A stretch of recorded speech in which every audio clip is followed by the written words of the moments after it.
प्रिय विद्यार्थियों, मैं Prakash Chandra Bairwa, assistant professor in ABST, government PG college Dausa. BCom part third ABST के paper first auditing and management accounting अंकेक्षण प्रबंधकीय लेखांकन। इस पेपर में आज हम बात करेंगे नगद प्राप्ति एवं आंतरिक निरीक्षण। हम विस्तार से चर्चा इस बात पर करेंगे कि नगद प्राप्ति के संबंध में आंतरिक निरीक्षण की जो प्रणाली होती है वो किस प्रकार अपनाई जानी चाहिए और वो किस प्रकार जो है प्रभावशाली रहती है। इस पर हम आज विस्तार से चर्चा करेंगे, क्योंकि नगद प्राप्ति के लिए आंतरिक निरीक्षण प्रणाली ऐसी होनी चाहिए कि समस्त नगद प्राप्तियों के संबंध में रकम प्राप्त होते ही तुरंत लेखा कर दिया जावे तथा जितना रुपया प्राप्त होना चाहिए था उतना रुपया अवश्य ही प्राप्त कर लिया जाना चाहिए। अब नगद प्राप्तियां 3 प्रकार से हो सकती हैं। पहला है डाक द्वारा नगद प्राप्ति।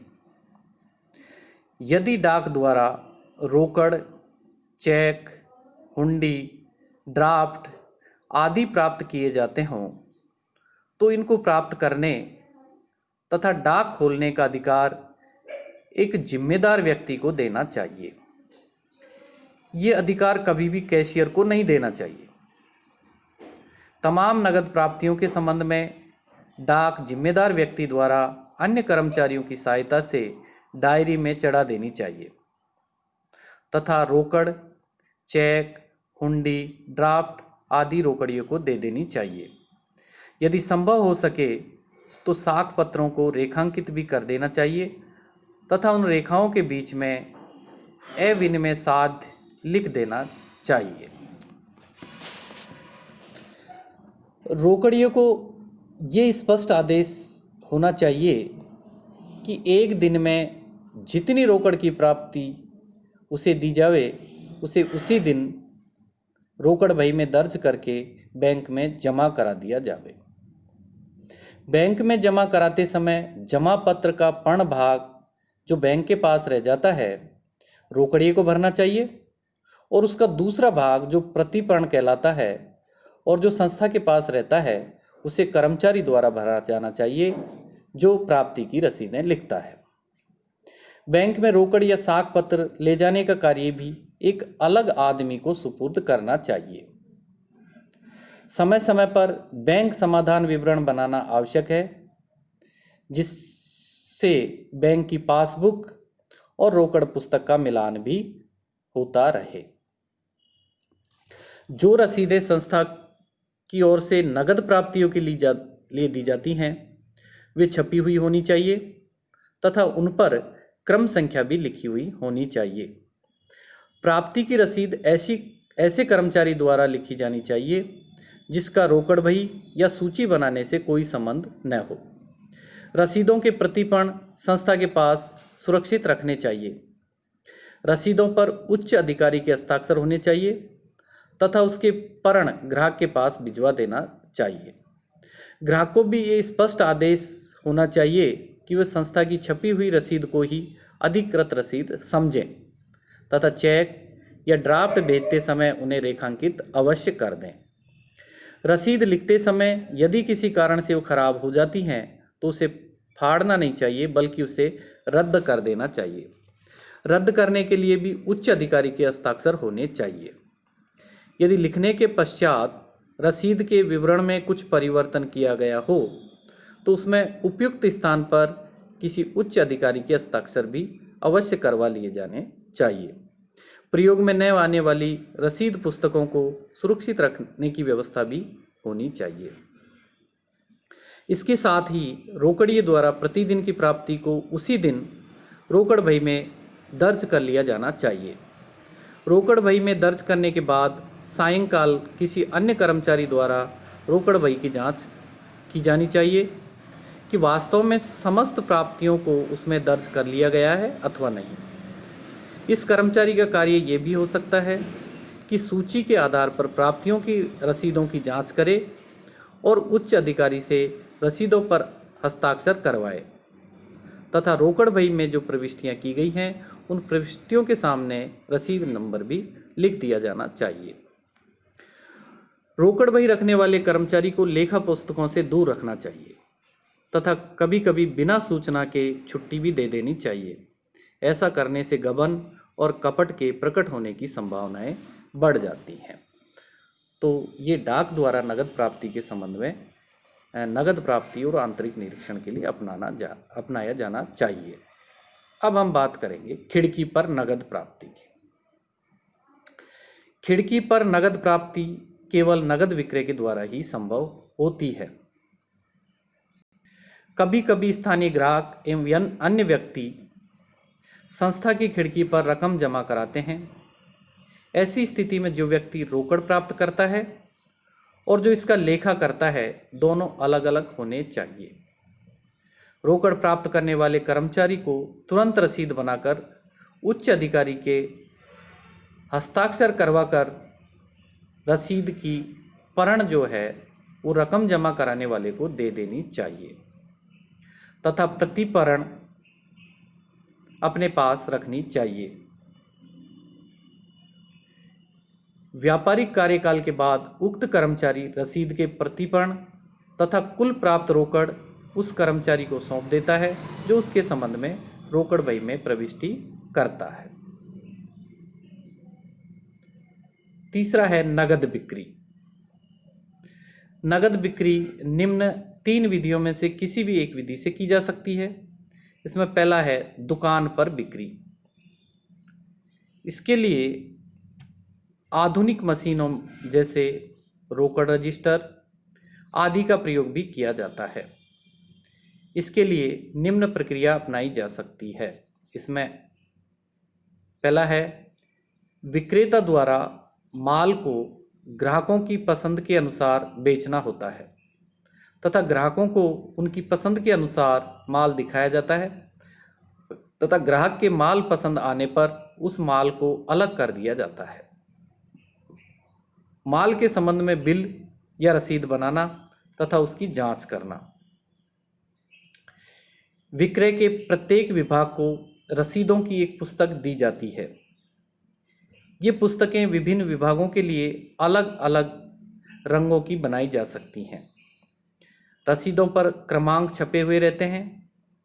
माल के संबंध में विक्रय अनुबंध होते ही विक्रय सहायक रसीद की 3 प्रतियां तैयार करता है तथा दूसरा कर्मचारी उसकी जांच करता है।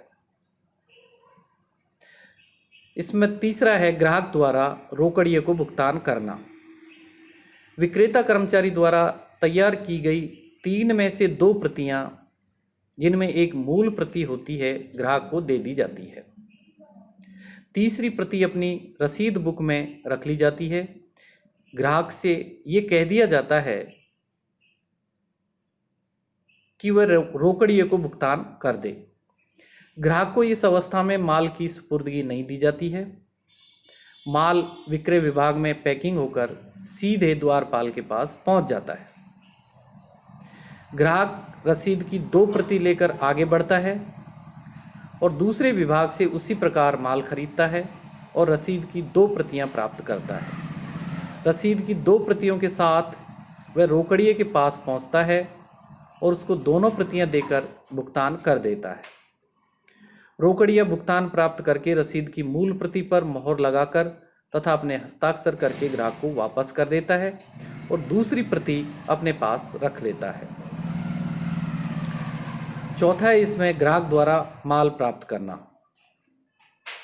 द्वार पर बैठे हुए कर्मचारी के पास बेचा हुआ माल आ जाता है और ग्राहक अपनी भुगतान की मोहर लगी हुई रसीद दिखाकर उस कर्मचारी से अपना माल प्राप्त कर लेता है।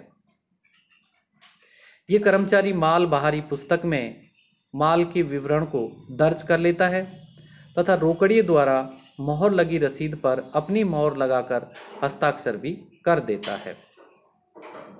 पांचवा है दिन भर की बिक्री की जांच करना तथा उनके लेखे रखना। व्यापारिक कार्यकाल के बाद विक्रेता कर्मचारी तथा रोकड़िया दोनों अपना हिसाब तैयार करते हैं। रोकड़िया अपने पास रखी गई रसीद की प्रतिलिपियों के आधार पर एक विवरण पत्र तैयार करता है। वह प्रत्येक विभाग के विक्रेताओं द्वारा बेचे गए माल के संबंध में प्राप्त रोकड़ का अलग अलग विवरण तैयार कर लेता है। इस विवरण की जांच अन्य कर्मचारियों द्वारा की जाती है। अब जो बिक्री का दूसरा तरीका था वो था यात्री एजेंटों द्वारा बिक्री।